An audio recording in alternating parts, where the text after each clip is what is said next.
इस कार्यक्रम की अध्यक्षता कर रही बिहार सरकार के उद्योग मंत्री और आपदा प्रबंधन मंत्री श्रीमती रेणु कुशवाहा जी, कार्यक्रम के आयोजक, संयोजक, प्रायोजक, साहिबगंज के लोकप्रिय विधायक भाई राजू कुमार सिंह राजू जी, उनके पिताश्री, उनके भ्राता, उनकी पत्नी विधान परिषद की सदस्य रेणु जी, उनके परिवार के सभी सदस्यगण, उनके सभी सहयोगीगण और यहाँ उपस्थित माननीय कृषि मंत्री श्री नरेंद्र सिंह जी, माननीय पशु संसाधन एवं मत्स्य संसाधन मंत्री श्री गिरिराज सिंह जी, खाद्य एवं उपभोक्ता संरक्षण मंत्री श्री श्याम रजक जी, बिहार विधान परिषद के माननीय उपसभापति जनाब सलीम परवेज साहब, माननीय सांसद अनिल सहनी जी, विधान परिषद के सदस्य श्री संजय सिंह जी, यहाँ उपस्थित सभी गणमान्य अतिथिगण, जनप्रतिनिधिगण कि उन्होंने यहाँ उद्योग स्थापित किया है और कई प्रकार का काम करेंगे। पोल्ट्री फीड भी बनाएंगे, खाद्य प्रसंस्करण का भी काम करेंगे,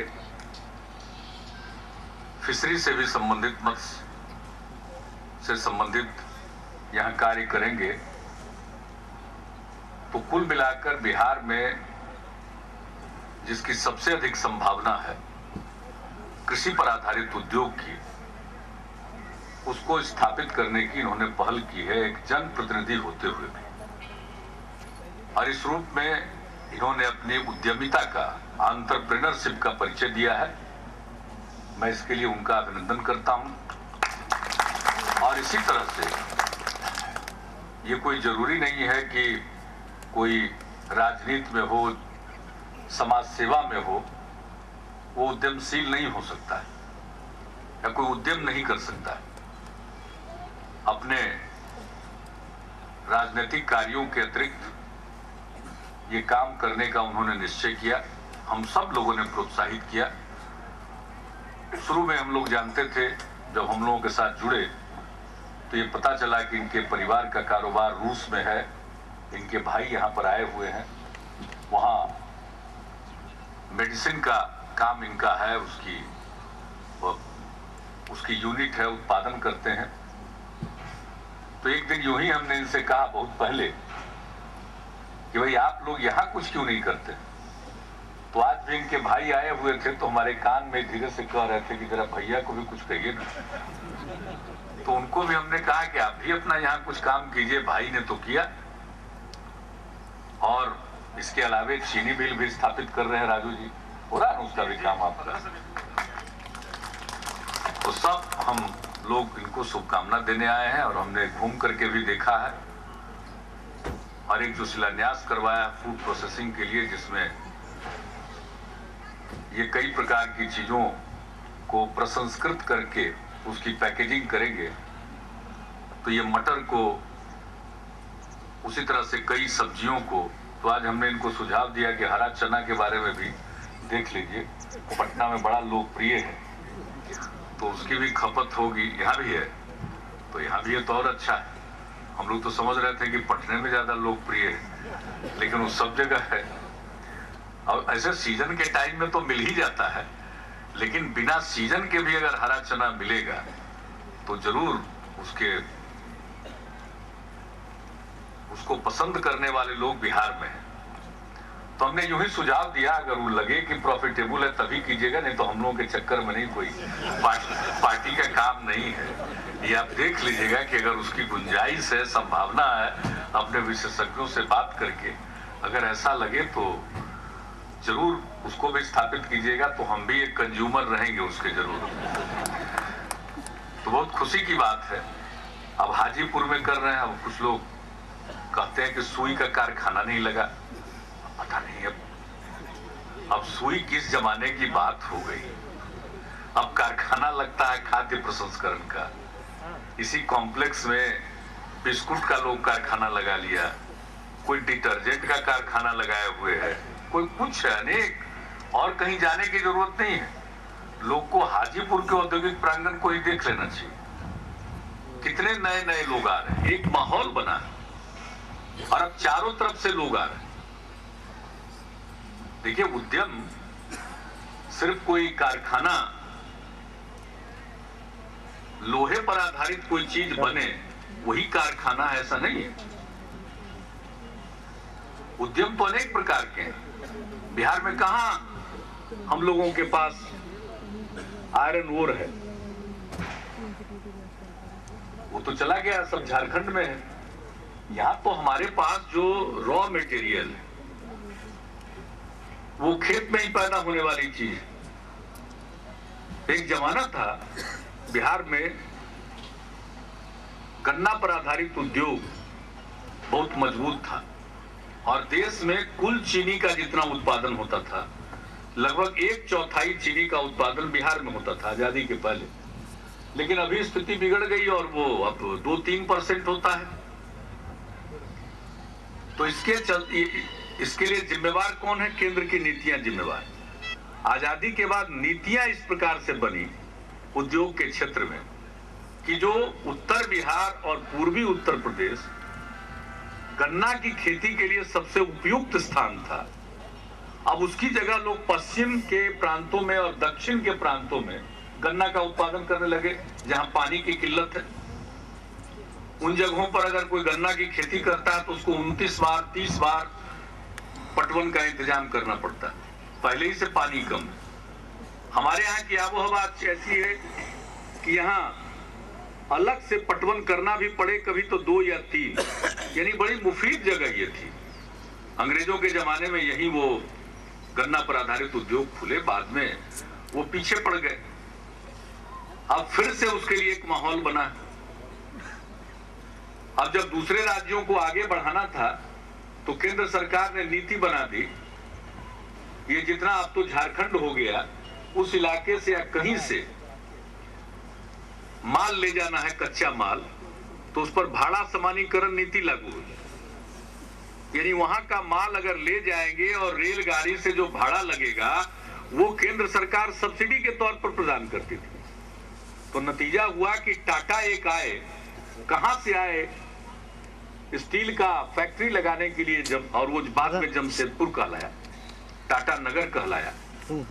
तब उसकी जरूरत नहीं पड़ी, अब तो माल यहीं से उठ के कहीं जाने लगा। तो देश के पश्चिमी हिस्सों में और दक्षिणी हिस्सों में औद्योगिकरण तेजी से हुआ, लेकिन ये इलाके पिछड़ गए। तो चाहे वो उत्तर बिहार का हो या वो झारखंड का इलाका हो या और भी कोई गंगा के दक्षिण का इलाका हो, हर जगह जो उसकी जिस चीज की संभावना जहां थी उसको समाप्त कर दिया गया। हम लोगों ने उद्योगों को बढ़ावा देने के लिए बहुत ही आकर्षक औद्योगिक प्रोत्साहन नीति बनाई 2006 में, उसको और बेहतर किया है 2012 में। और खाद्य प्रसंस्करण के लिए तो और बेहतर नीति बनाई है, बहुत सब्सिडी देते, लोगों को पूंजी पर भी हम राजकोष से सहायता देते ताकि इन चीजों को प्रोत्साहित किया जा सके, ज्यादा से ज्यादा लोग इस काम को करें, इसमें रोजगार के अवसर ज्यादा पैदा होते हैं। और हमारा भी एक सपना है, बिहार की मूल चीज क्या है? खेती। अगर देखिए तो बिहार की क्या खासियत है? अब खान खदान तो गया, वहां खान खदान चला गया झारखंड में, लेकिन विरासत हमारे साथ रह गया।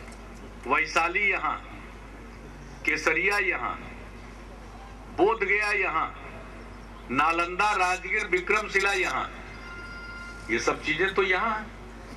तो विरासत हमारी बहुत बड़ी पूंजी।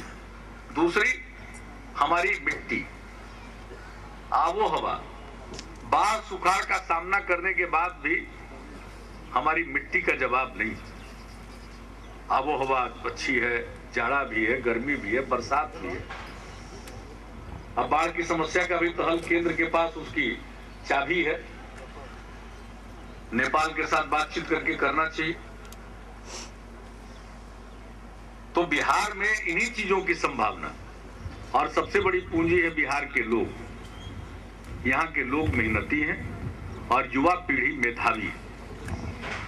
तो हमको इसी को आधार बनाते हुए आगे बढ़ना है और हम लोग वही आगे बढ़ने की कोशिश कर रहे हैं। इसलिए खाद्य प्रसंस्करण को, फूड प्रोसेसिंग को और तरजीह हम लोगों ने दिया है कि यहाँ उसका रॉ मटेरियल है और इसी के आधार पर हमने एक सपना देखा कि हर हिंदुस्तानी के थाल में बिहार का कोई न कोई व्यंजन जरूर पहुंचे। और ये सपना साकार करने के लिए ही कृषि रोड मैप हम लोगों ने बनाया। अभी 4 दिन पहले 15 तारीख को भारत के आदरणीय राष्ट्रपति जी ने हमारे कृषि मंत्री जी के हाथ में कृषि कर्मण पुरस्कार दिया।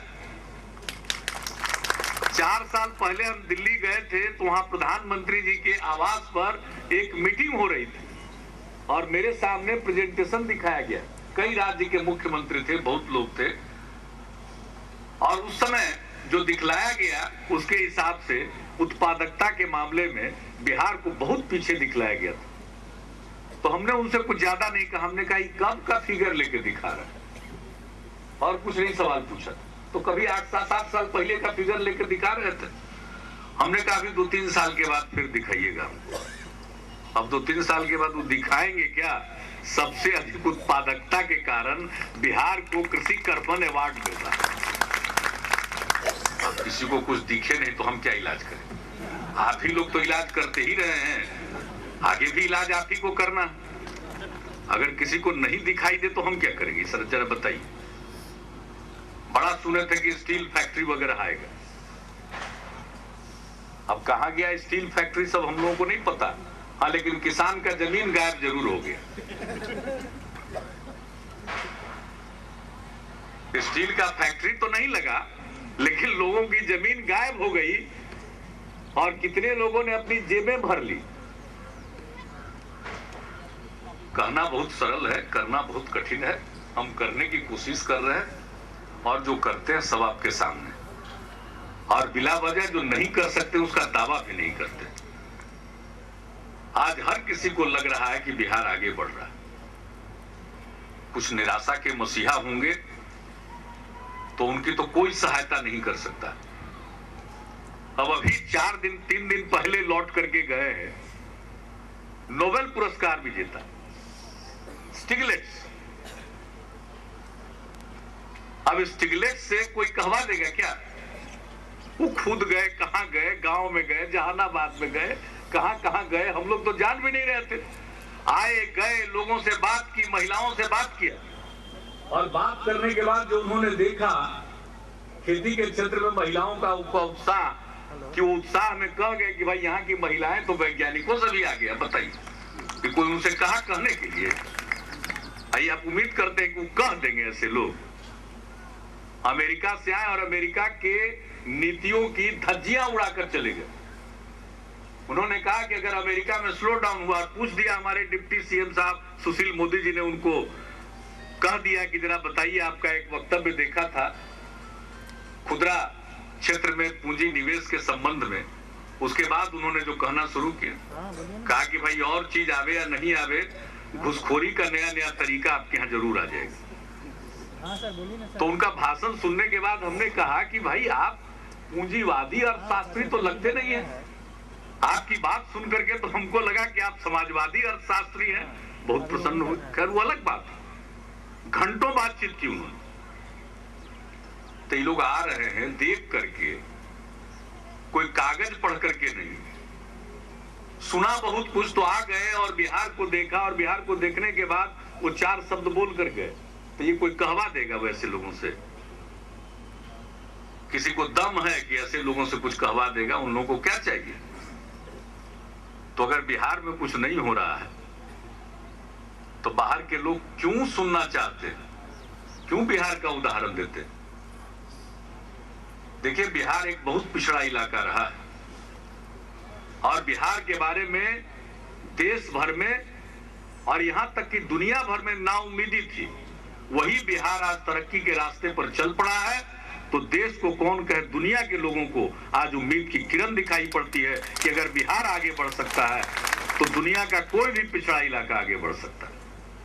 तो अपने पूरे मनोयोग से बिहार के लोग लगे हुए, हम किसी चीज का श्रेय नहीं लेते हैं।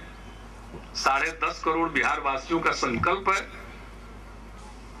कि आज बिहार तरक्की के रास्ते पर है और मैं राजू जी को अपनी समस्त शुभकामनाएं देता हूं कि उनका मिजाज और मन इसी तरह से उद्यमिता का बना रहे और अपने एंटरप्रेन्योरशिप के जोर पर अपनी भी तरक्की करे और समाज की तरक्की में भी योगदान दें, बिहार की तरक्की में भी योगदान दें।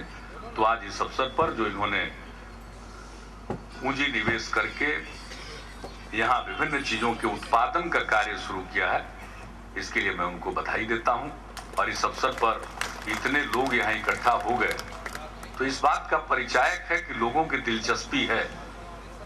अगर कहीं कोई काम होता है तो लोगों को अच्छा लगता है। ये जो तेवर है यही और ज्यादा काम करने की प्रेरणा देता है। तो मैं इन्हीं शब्दों के साथ आप सबको शुभकामनाएं देता हूं और अपनी बात को ही समाप्त करता हूं।